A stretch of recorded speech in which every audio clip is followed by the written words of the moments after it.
Hello students. तो मैंने कल आपको आपकी इंग्लिश विस्टा का चैप्टर नंबर 1 था जो थर्ड लेवल है, उसका मैंने आपको हाफ पार्ट, आपका जो फर्स्ट पार्ट था वो मैंने आपको एक्सप्लेन कर दिया था। अब उसके आगे के पैसेज हैं उनको मैं आज एक्सप्लेन कर रहा हूँ, चैप्टर आपका फिनिश कर रहा हूँ। तो आप लोगों को बहुत ही ध्यान से सुनना है, समझना है। और ये चैप्टर आज आपका बहुत ज़्यादा इंटरेस्टिंग होने वाला है, बहुत ज़्यादा आपको मज़ा आने वाला है। तो आपकी स्टोरी हो गई थी कि जो चार्ली था वो वहाँ थर्ड लेवल पे पहुँच जाता है और वहाँ का वो जो जो भी वहाँ उसने नोट किया था, नोटिस किया था, वो सारा डिस्क्रिप्शन वो देता रहता है, बताता है आपको कि उसने एक वुमेन देखी थी जो आपका dress of the leg of mutton वाली, जो कुछ स्टेप कपड़े पहनी हुई थी, उसने एक वहाँ पर रेल का इंजन देखा था और बता रहा है। फिर वो सब कुछ वहाँ पर उसने बोला था एंड देन आई न्यू, तब मैं फिर वहाँ पे ये समझ जाता हूँ कि हाँ ये जरूर मैं थर्ड लेवल पे मैं आ चुका हूँ। तो इतना तो आपको फर्स्ट पार्ट में मैंने बता दिया था। अब सेकंड पार्ट में आपका नेक्स्ट पे से स्टार्ट कर रहा हूँ मैं। To make sure I walk over to a newsboy and glance at the stack of papers at his feet।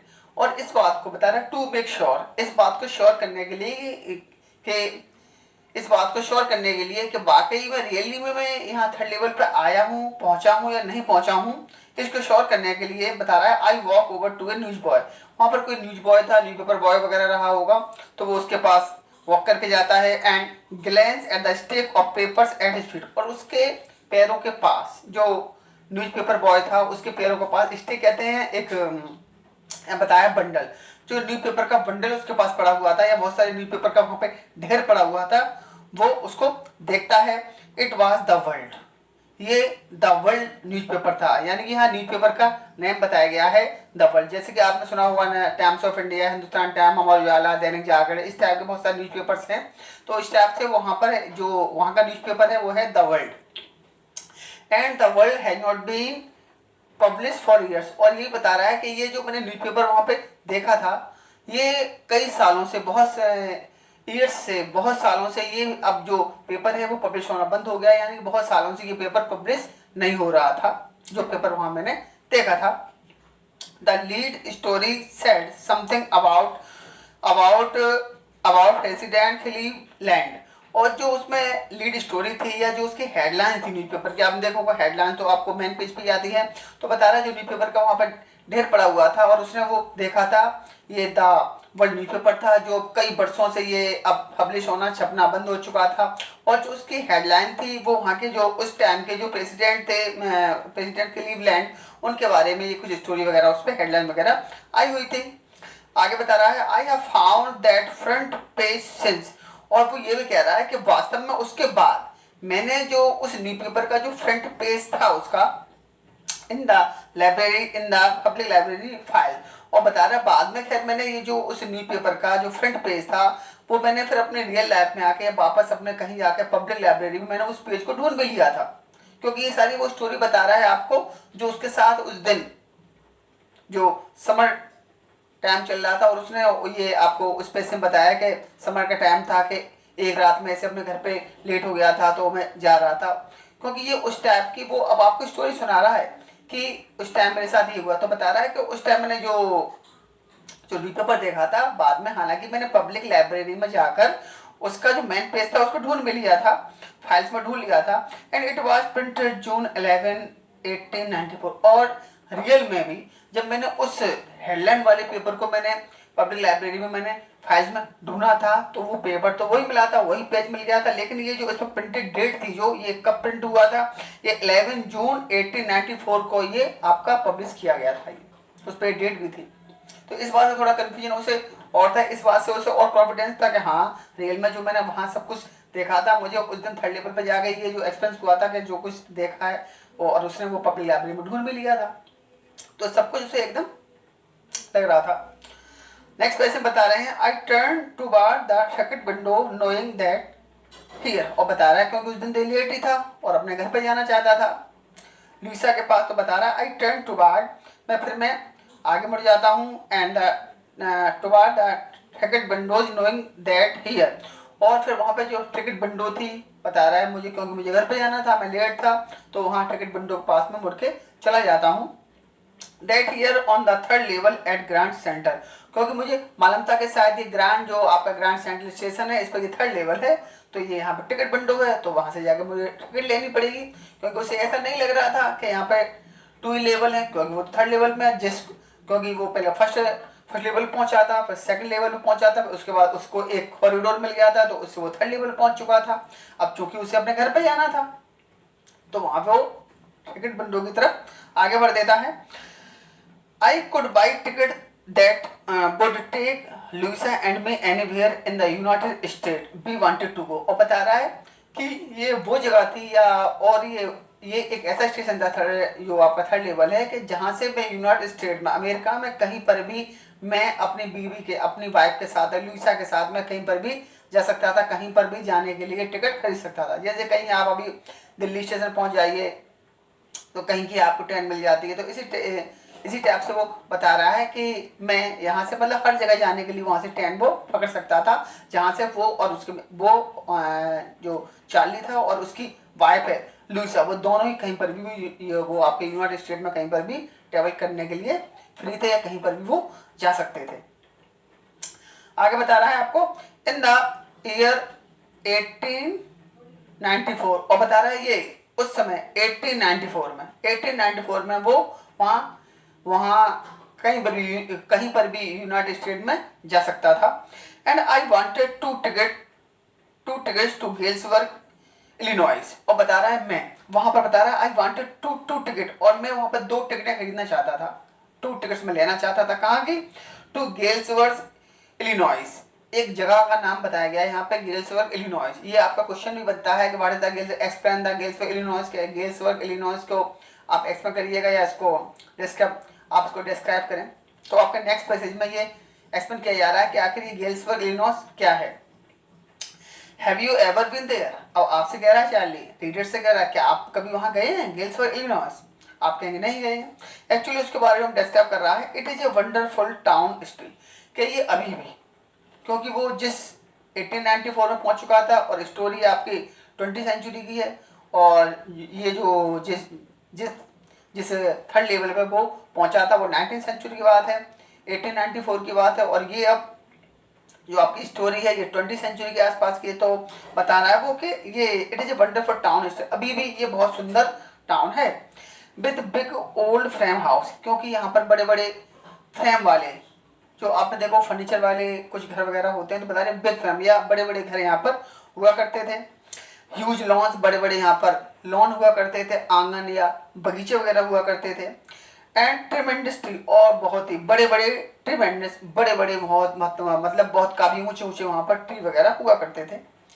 Whose branches meet overhead and roof the street, और उसकी ब्रांचेज इतनी ऊंची हुआ करती थी ट्रीज की, जो गेल्सबर्ग में हुआ करते थे, कि वो आपस में एक दूसरे से ओवरहेड हुआ करते थे, सर के ऊपर एकदम मिल जाया करते थे, एकदम क्रिस क्रॉस कंडीशन में मिल जाया करते थे, और रूफ एक छत सी बना लिया करते थे। या आपने देखो कभी कभी जब आप कहीं रोड पर जा रहे होते हैं, तो इस टाइप जो आपके जो रोड के साइड में इस साइड में ट्रीज होते हैं, साइड ट्री होते हैं, तो आपस में जो उनकी जो ब्रांचेज होती हैं वो आपस में एक दूसरे से मिल जाती हैं, और एक केव गुफा टाइप की बन जाती है। तो इसी टाइप से वो बता रहा है कि एक छत सी, दोनों इतने ऊंचे ऊंचे पेड़ हुआ करते थे कि आपस में इनकी जो ब्रांचेज हैं वो मिल जाया करती थी, और एक छत सी बना लिया करते थे, एक गुफा वाली कंडीशन बना लिया करते थे। आगे बता रहे हैं द मैन स्मोकिंग सिगार, और जो वहाँ पर मैन हुआ करते थे स्मोकिंग सिगार, वो अपनी सिगार पिया करते थे। एंड टॉकिंग क्वाइटली, और धीरे धीरे अपने आपस में बातें किया करते थे। The women waving palm leaf fans, और जो वहाँ पर लेडीज हुआ करती थी वहाँ पर गेल्सबर्ग में इलिनॉइस में, तो वहाँ पर जो वुमेन थी बता रहे हैं वेविंग पाम लीफ फैन, और वो जो हाथ के आपने देखा होगा विलेज में भी होता है, पाम लीव्स को होते हैं, वो अपने आपके हैंड फैन होते हैं, गर्मी वगैरह में बहुत से लोग होते हैं अपने हाथ से अपने हवा करने लगते हैं, पाम लीफ फैन वो अपने यूज किया करते थे। With the fire flies all around, और वहाँ पर फायर फ्लाई कहते हैं जुगनू को। आपने फायर फ्लाई देखा होगा, एक ऐसा इंसेक्ट होता है जो नाइट में आपका इवनिंग टाइम में फ्लाई करता है, तो उसके एक लाइट जलती है उसके अंदर, फायर फ्लाई, उसे जुगनू बोलते हैं। तो वहाँ पर जो जुगनू जो फायर फ्लाई थे या जुगनू हुआ करते थे, वो आपस में मतलब आसपास के एटमोस्फेयर में फ्लाई करते रहते थे इन ए पीसफुल वर्ल्ड। रियल में बता रहा है फिर वो आपको गेल्सवर्थ को बता रहा है पीसफुल वर्ल्ड कि बहुत ही एक शांतिपूर्वक या एक शांत दुनिया थी वो, एक शांति वाला एक पीसफुल प्लेस था वो, एक पीसफुल वर्ल्ड बताया गया, एक मतलब शांति भरी दुनिया थी वहां पर, मतलब सब कुछ वहां शांति शांति मिलती थी। To be back there with the First World War still 20 years off and World War second over 40 years in the future.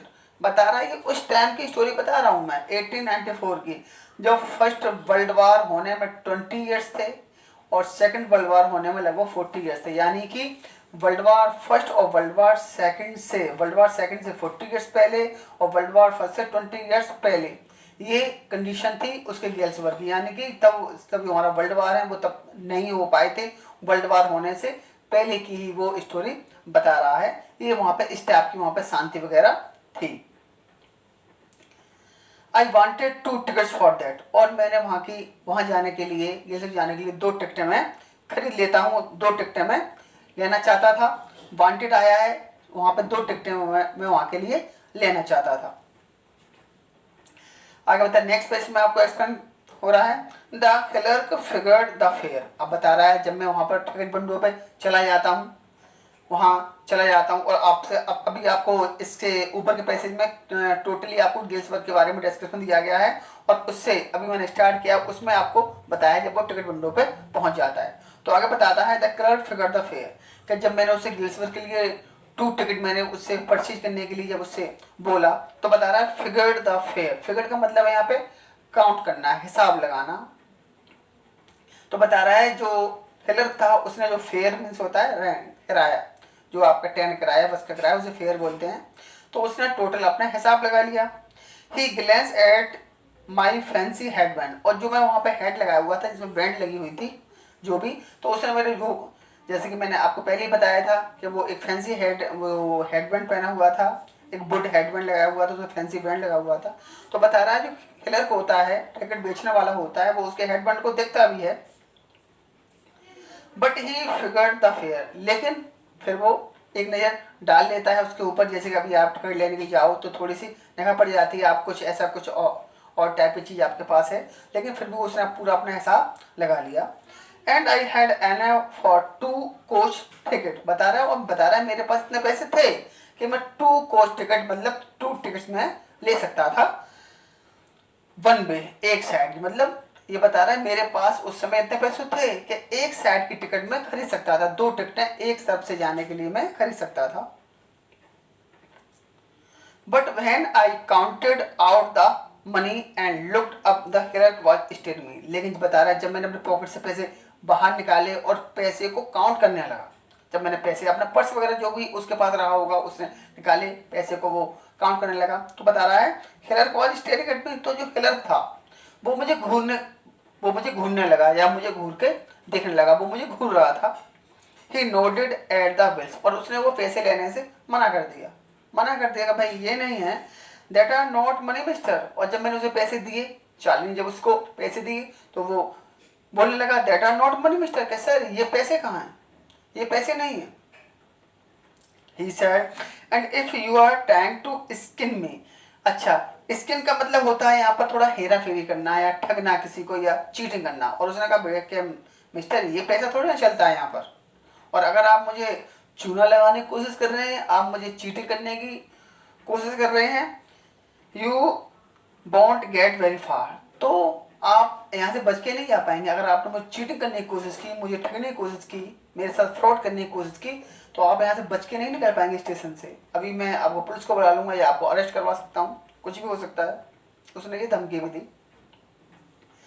And he glance at the cash door beside him, और जो पैसा रखने का उसका डोर था, जो भी आपने देखा होगा आपका टेबल में रैक वगैरह होती है, उसने जब पैसा रखने का उसका डोर था जो उसके पीछे ही था। Of course the money was old style bill, तो चार्ली उसके डोर में देख लेता है, जो भी उसमें करेंसी पड़ी हुई थी वो उसको देख लेता है। बताता है the money was old style, कि जो पैसा था ये तो ओल्ड स्टाइल का था, पुराने जमाने का था, जो अब नहीं चलता था प्रेजेंट टाइम में। Half again as big, half again as big बता रहा है लगभग 1.5 गुना, हाफ गुना ज्यादा। जो अभी पैसा चलता था उससे, जो उसके पास पैसा था लगभग उससे 1.5 गुना ज्यादा, हाफ गुना ज्यादा उससे बड़ा था। बी यूज नाउ डे, जो हम आजकल पैसा यूज करते हैं उससे लगभग 1.5 गुना वो बड़ा पैसा था। एंड डिफरेंट लुकिंग, और देखने में भी काफी वो डिफरेंट लग रहा था। यानी कि जो पैसा आज हम यूज करते हैं, आपने देखा होगा अभी ओल्ड आपकी करेंसी या 500 के नोट हैं, 1000 के नोट हैं, वो सारे बंद कर चुकी गवर्नमेंट, 2000 के 500 न्यू नोट आ चुके हैं। तो अब 10 ईयर्स के बाद या 50 ईयर्स के बाद जो अभी आपकी प्रेजेंट करेंसी है वो चल रही हो, या हो सकता है आगे और फ्यूचर में चेंज हो जाए करेंसी, तो फिर आप किसी के सामने फिर ये जो आपके नोट बंद हो गए उनको दिखाएं तो आप कहेंगे अरे ये तो बड़े नोट भी हैं और ये तो बिल्कुल डिफरेंट है, अब तो ऐसे चलते ही नहीं है। तो कुछ ऐसे ही था, डिफरेंट लुकिंग थी उनकी, जो लुकिंग थी वो बिल्कुल डिफरेंट थी। I turn away and got out fast, बता रहा है तो तुरंत मैं वहां से मुड़ा और जल्दी से मैं वहां से फास्ट एकदम मैं वहां से भागा, यानी वहां से मैं निकला वहां से। There is nothing nice about jail, बता रहा है क्योंकि there is nothing nice about jail, क्योंकि जेल भी बहुत अच्छी नहीं थी। क्योंकि मैंने सोचा भाई मैं अगर मैं कुछ जबरदस्ती करता हूँ उसके साथ टिकट लेता हूँ, या जैसे उसने मुझे धमकी तो दे ही दी है, तो हो सकता है मुझे जेल भी जाना पड़े। तो बता रहा है there is nothing nice about jail even in 1894, क्योंकि 1894 में भी जहाँ तक मेरा आइडिया है जेल बहुत अच्छी चीज़ें नहीं थी वहाँ पर, कि वहाँ उस टाइम अगर मैं जेल में चले जाता तो मुझे बहुत सारी फैसिलिटी प्रोवाइड होती। तो ऐसा कुछ नहीं था कि उस टाइम जेल बहुत अच्छी रही हो, जो अब वहाँ सुविधाओं की कमी हो गई, ऐसा नहीं था। जेल उस समय भी मतलब बहुत ही अच्छी चीज़ नहीं थी, अच्छी जगह नहीं मानी जाती थी। नेक्स्ट पेज पे आ जाइएगा। एंड दैट वाज दैट, और वास्तव में यही कारण था, यही हुआ भी। I left the same way I came, और फिर मैंने वहाँ से भागना ही या उस जगह को छोड़ना ही मैंने सही समझा। And I left the same way I came I suppose, और मेरे ख्याल से, क्योंकि वो आपको स्टोरी बता रहा है उस दिन की, गर्मियों की रात की, बता रहा है कि मेरे ख्याल से मैं जिस रास्ते से वहाँ पहुँचा था मैं उसी रास्ते से, उसी कॉरिडोर से मैं वापस भी आ जाता हूँ 3rd लेवल से। नेक्स्ट डे आपको फिर बता रहा है आगे, next day during lunch hour, अब अगले दिन मैं क्या करता हूँ लंच आवर के टाइम पे, I drew $300 out of the bank, मैं अपनी बैंक से $300 में निकाल लेता हूँ। नियरली ऑल वी हैड, बता रहा है लगभग मेरे पास उस समय इतने ही थे, मेरे पास 300 ही रहे होंगे, तो मैं सारे पैसे अपने निकाल लेता हूँ। And bought old style currency that really worried my secret friend, और बता रहा है और मैं ओल्ड स्टाइल की जो करेंसी होती है जो वहाँ पर उस 3rd लेवल पे चल रही थी, वहाँ पर जो वहाँ पर चल रही थी उस समय, तो उस टाइप की करेंसी को वो खरीद लेता है। तो बता रहा है ये जब मैंने अपने सेक्रेट फ्रेंड को ये बात बताई थी तो उसको इस बात से बहुत ज़्यादा चिंता हो गई थी, वो तो बहुत ज़्यादा टेंशन कर गया था।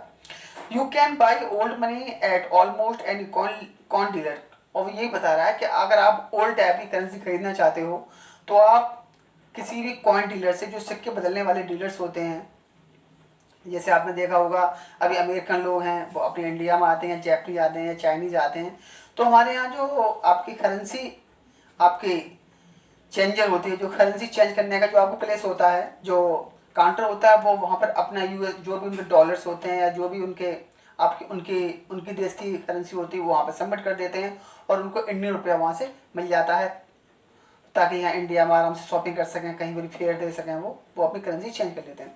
तो बता रहा है इसी टाइप से जो कॉइन डीलर होते हैं आप उनको अपनी करेंसी, अपनी जो भी प्रेजेंट करेंसी उसको देकर वो आप ओल्ड टाइप की करेंसी, आप कोई भी करेंसी उनसे आप चेंज कर सकते थे।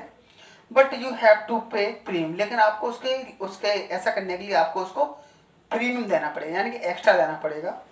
My $300 bought less than 200 in the old style bill, बता रहा है मैंने अपना 300 जो मेरी करेंसी थी उसके बदले में, मैंने जब उसको चेंज करने के लिए दी तो उसके बदले में मुझे 200 से भी कम डॉलर में, जो मुझे ओल्ड स्टाइल करेंसी थी मुझे $200 से भी कम मात्रा में मुझे मिली।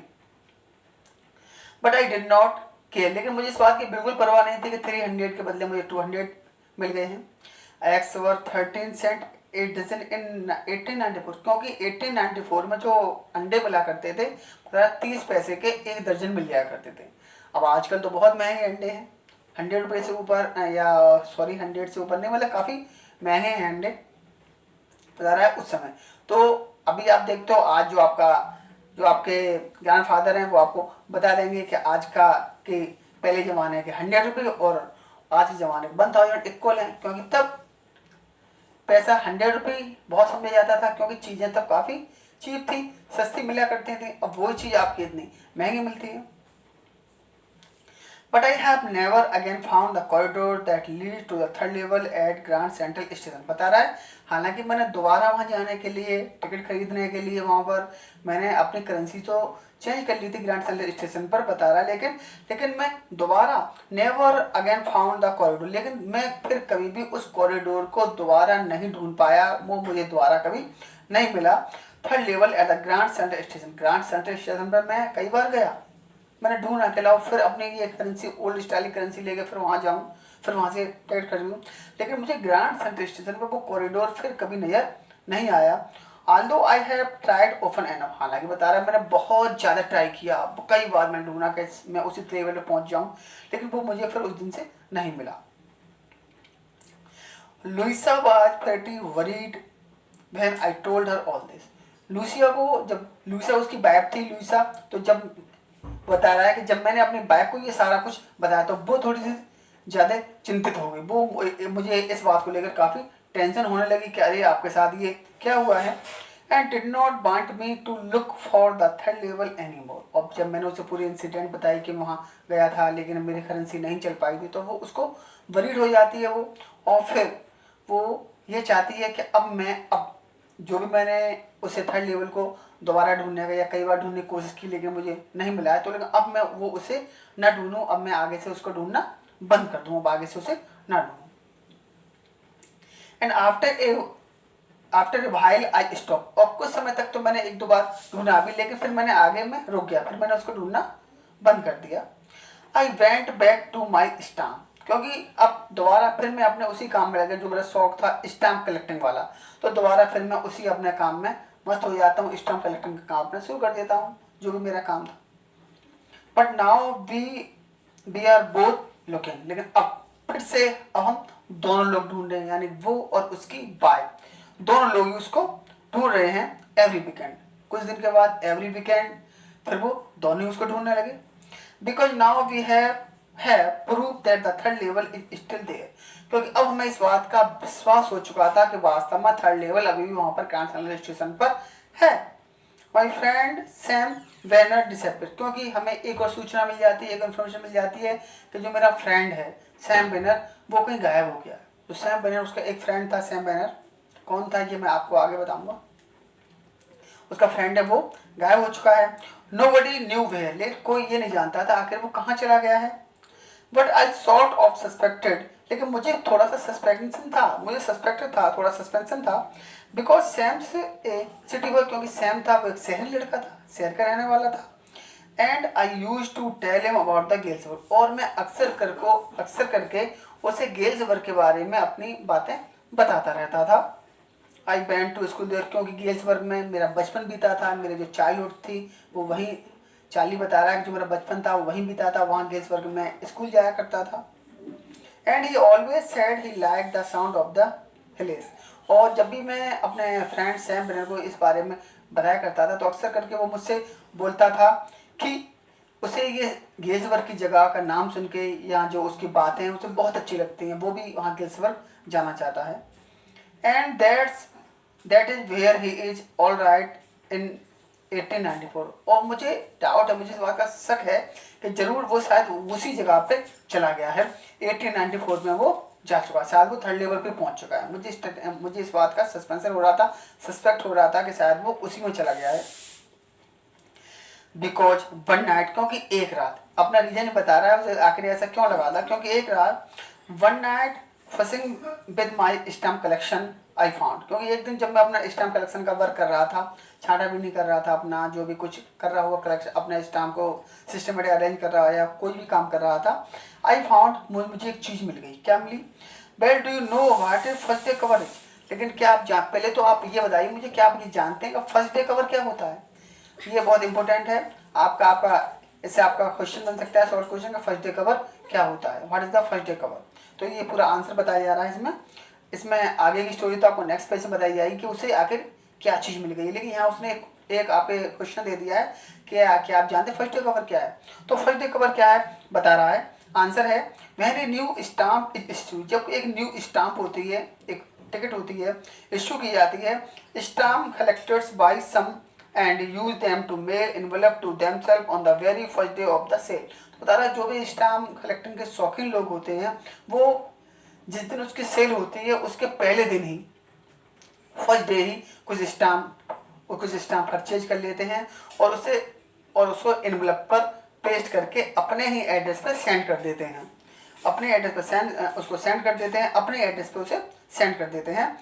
And the post mark prove that it, और फिर जब वो अपने पोस्ट बॉक्स में डाल आते हैं उसको, तो जो पोस्ट ऑफिस में उस पर एक डेट की मोहर लग जाती है, तो वो एक उनके लिए प्रूफ बन जाता है कि हाँ ये इस डेट में इस डे में ये इश्यू हुआ था। The envelope is called a first day cover, तो इसी इनवलप को ही फर्स्ट डे कवर बोला जाता है। देर आर नेवर ओपन, और हालांकि ये कभी खोले नहीं जाते हैं, कभी नहीं खोले जाते हैं, ये इनवलप को ओपन नहीं करके देखे जाते हैं। क्यों नहीं देखे जाते हैं? क्योंकि you just put blank paper in the envelope, क्योंकि आप इसमें इनवलप को कहीं सेंड करने के लिए आप उसमें कोई ब्लैंक पेपर रख देते हैं, बस इतना ही करते हैं। ब्लैंक पेपर रखा, आपने उस पर स्टाम्प लगाई और अपने एड्रेस पर सेंड कर दिया आपने, और पोस्ट ऑफिस से स्टाम्प लग के डेट की मोहर स्टाम्प लगने के बाद वो आपके एड्रेस पर आ जाते हैं। और उसमें ब्लैंक पेपर होता है तो खोलने का कोई उसका चांस ही नहीं होता है, या कोई उसे क्यों खोलना चाहेगा जब उसे मालूम है तो ब्लैंक पेपर है। नेक्स्ट पेज में आपको बताया जा रहा है दैट नाइट, उस रात। अब जैसे उसने अभी आपको ऊपर के पैसेज में बताया था कि एक दिन जब मैं स्टाम्प कर रहा था तो मुझे कुछ मिल गया, आई फाउंड, मुझे कोई चीज़ मिल गई, क्या मिली, ये आपको इस पैसे में बताया जा रहा है। क्योंकि उस रात अमॉन्ग माई ओल्डेस्ट फर्स्ट डे कवर, जब मैं अपने फर्स्ट डे कवर के बीच में खोया हुआ था, उलझा हुआ था, आई फाउंड, मुझे मिला, one that should not have been there, मुझे एक ऐसा एनवलप मिल जाता है जो वास्तव में वहां पे नहीं होना चाहिए था, मतलब मेरे पास नहीं होना चाहिए था। बट देयर इट वाज, लेकिन ये था, मेरे स्टाम्प थे, मेरे पास जो एनवलप थे वो उनमें ही पड़ा हुआ था। इट वाज देयर, और ये वहां पे इसलिए था because someone had mailed it to my grandfather at his home in Gilsburg, क्योंकि किसी व्यक्ति ने ये इस एनवलप को मेरे ग्रैंडफादर के एड्रेस पे गेल्सबर्ग में सेंड किया था। तो इसको गेल्सबर्ग में होना चाहिए था, लेकिन ये मेरे पास आ चुका था, तो वो इसलिए कह रहा है मेरे पास नहीं होना चाहिए था, क्योंकि तो वहीं गिल्सबर्ग में जाना चाहिए था। अब ये उसको कैसे मालूम है कि ये गिल्सबर्ग में होना चाहिए था? बता रहा है that's what the address on the envelope set, क्योंकि इस पर जो एड्रेस लिखा हुआ था एनवलप के ऊपर वो उसके ग्रैंड फादर का गिल्सबर्ग के लिए लिखा हुआ था। And it had been there since July 1894, इस पर जो डेट लगी हुई थी जुलाई 1894। The postmark show that, और जो पोस्ट ऑफिस की मोहर लगी थी वो इस बात को शो कर रही थी। Yet I didn't remember it at all, हालांकि मुझको ये सही से याद नहीं है, अभी मुझे ये अच्छे से याद नहीं है। The stamp was a 6 cent, क्योंकि जो स्टाम्प लगी हुई थी उसमें वो 6 सेंट की लगी हुई थी। अभी आपने देखा होगा कहीं आप कोरियर करते हैं या कहीं आप रजिस्ट्री करते हैं, पोस्ट ऑफिस से कुछ भेजते हैं तो आप उस पर स्टाम्प लगाते हैं 10 रुपये की, 25 की या 50 रुपये की, जितने भी स्टाम्प लगती है। तो बता रहा है उस पर 60 सेंट की स्टाम्प लगी हुई थी, डल ब्राउन, जो ब्राउन कलर की थी और उनका रंग उनका फीका पड़ चुका, डल हो चुका था। The picture of president Garfield, और उस स्टाम्प पे अभी आपने देखा कोई अपने यहाँ जो स्टाम्प चलती है, ट्रेड चलती है, उस पर अलग अलग आपकी पिक्चर होती है, महात्मा गांधी की होती है, किसी भी नेता सुभाष चंद्र बोस की होती है, कुछ भी होती है, उस पर प्रेसिडेंट गारफील्ड की पिक्चर लगी हुई थी। नेचुरली, स्वाभाविक रूप से when the envelope came to granddad in the mail, और वास्तव में जब वो ग्रैंड डैड के पास, उसके ग्रैंड फादर के पास जब वो मेल से आया होगा, it went right into his collection and stayed there, तो हो सकता है उन्होंने उस एनवलप को अपने, क्योंकि वो भी शौकीन रहे थे, आपके स्टाम्प कलेक्टर थे वो भी, तो उन्होंने ये अपने स्टाम्प कलेक्शन में इसको ऐड कर लिया होगा, और ये तब से स्टेट दे तब से ही वहीं पर खड़ा हुआ था, क्योंकि उसके ग्रैंड पेरेंट के जो आपके स्टाम्प कलेक्शन का शौक था वो उसको भी लग चुका था, तो ये तब से वहीं पड़ा हुआ था। Till I took it out and open it, तब, और ये तब से वहीं पड़ा हुआ था जब तक मैंने इसे ओपन करके नहीं देखा, क्योंकि उसके बाद इसने ओपन ही कर लिया था। The paper inside was not blank it read, क्योंकि अब मैंने ओपन करके देखा, वैसे तो इसमें ब्लैंक पेपर हुआ करता था, लेकिन इसमें जो पेपर था वो ब्लैंक नहीं था, इसमें कुछ लिखा हुआ था। क्या लिखा हुआ था, ये आगे आपको जो आपको वर्ड दिए गए हैं, ये टोटल आपके उसमें जो इन्वेलप के अंदर जो लेटर मिला है ये उसकी वर्डिंग है। ऊपर एड्रेस लगा हुआ है 941 ब्राड स्टेट, गेल्सवर्थ, इलिनॉइस, जुलाई 18, 1894, चार्ली लिखा हुआ है। उसमें चार्ली के नाम आया है, वो ग्रैंड पेरेंट्स के नाम नहीं आया उस पर, उसके ग्रैंड पेरेंट्स का एड्रेस है, लेकिन उस पर लिखा हुआ है अंदर चार्ली, चार्ली के लिए आया है।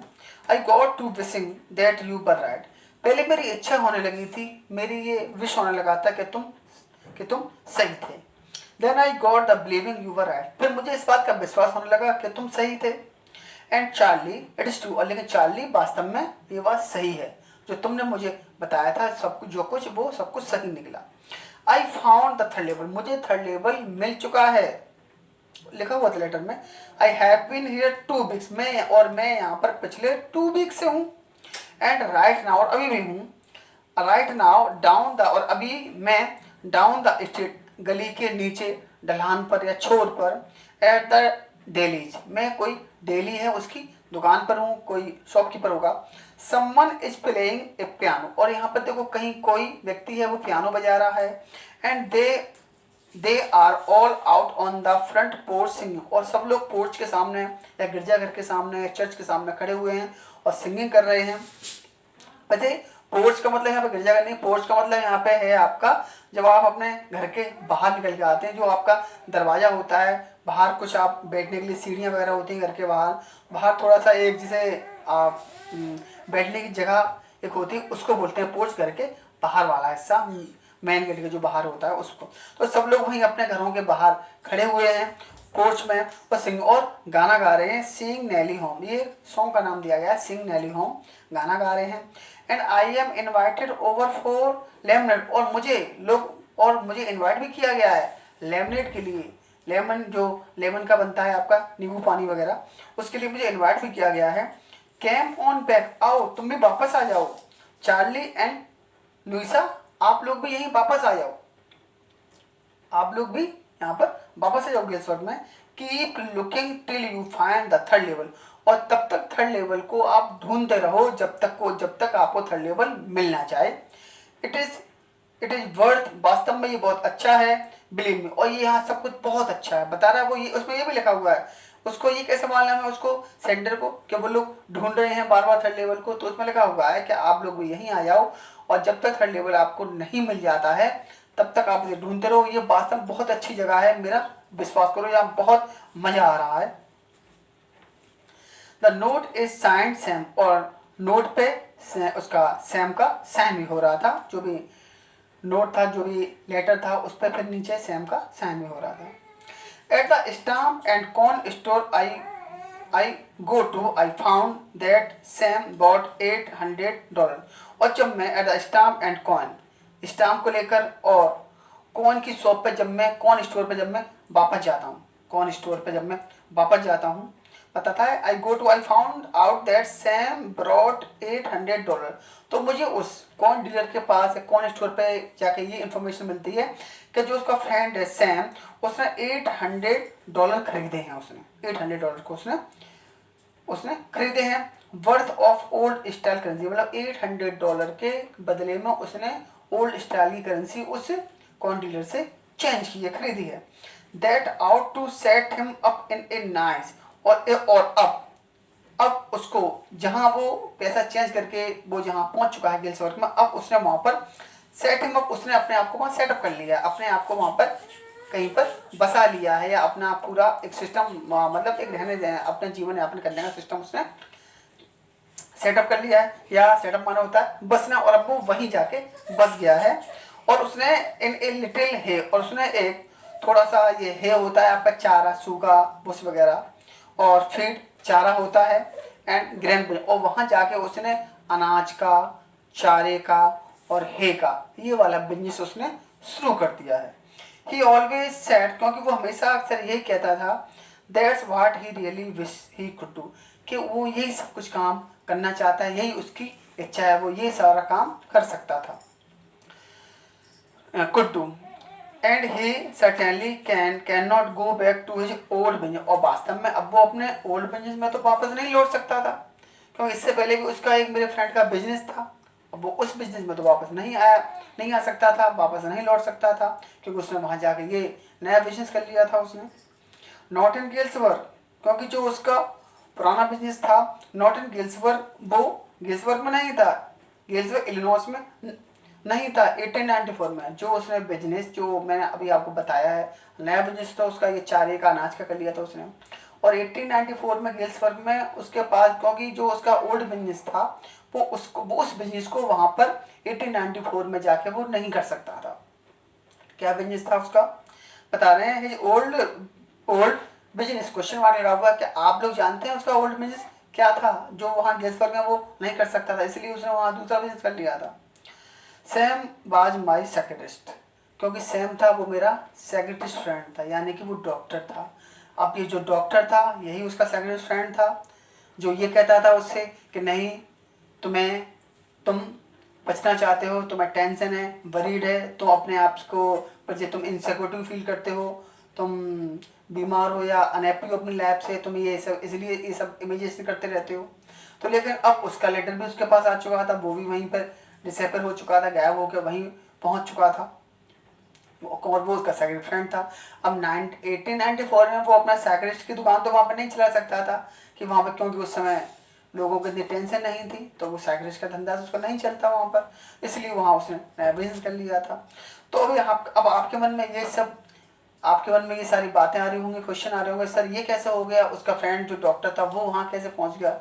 यही तो इसमें सारी इंटरेस्टिंग बातें हैं ये। अब इसमें आप जब आप बुक के आप अपने क्वेश्चन आंसर देखोगे तो आपको ये बात समझ में आएगी कि जो चार्ली था वास्तव में ये पूरी स्टोरी थी, ये उसकी इमेजिनेशन थी, ये उसने खुद ही सोची है, खुद ही उसने अपना एड्रेस लिखा, लेटर लिखा, ये सब कुछ उसका एक कल्पना थी। खुद ही वो अपना डॉक्टर का भी बन जाया करता था, खुद ही अपना ये बन जाया करता था, ये चार्ली बन जाया करता था, और ये सारी उसकी कल्पना थी। लेकिन जैसे जैसे उसने अपना एक्सपीरियंस शो किया है, बिल्कुल एक्चुअल ही दिखाई देता है सब कुछ। तो यही सारा कन्फ्यूजन है चैप्टर में। तो इसका आंसर भी एक आपका क्वेश्चन आया था 2008 में, इस चैप्टर से क्वेश्चन आया था कि क्या जो चार्ली था क्या वो बाकी थर्ड लेवल में पहुंचा था या ये सिर्फ उसकी कल्पना थी, इमेजिनेशन था। तो सीबीएसई की जो आपकी मार्क स्कीम आई थी उसमें तो आंसर आपके दोनों दे रखे थे कि स्टूडेंट अगर यस लिखता है तो भी राइट है, और नो लिखता है तो भी राइट है। क्योंकि यस लिखता है तो बहुत सारे इसमें ऐसे क्लूज हैं कि वो वास्तव में ऐसे गया था, क्योंकि वहाँ जाके उसने ऐसा डिस्क्रिप्शन किया है, वहाँ पे ये उसने लेडीज़ देखी है, स्पिटपून देखे हैं उसने, वहाँ पर लोकोमोटिव इंजन देखा था उसने वहाँ पर। तो ये सारी जो इंसिडेंट है ये सारा कुछ, और फिर बाद में उसे लेटर ही मिल जाता है, तो ये सारे लगता है। तो आंसर तो दोनों ही यस और नो के अपने आपको सपोर्ट देना था, और आंसर दोनों राइट हो जाते हैं। तो यही आपका चैप्टर ये फिनिश होता है। इसके क्वेश्चन आंसर आज मैं आपको इवनिंग टाइम में आपको फिर आपके ग्रुप में पोस्ट कर दूंगा। ठीक है, thank you, have a nice day.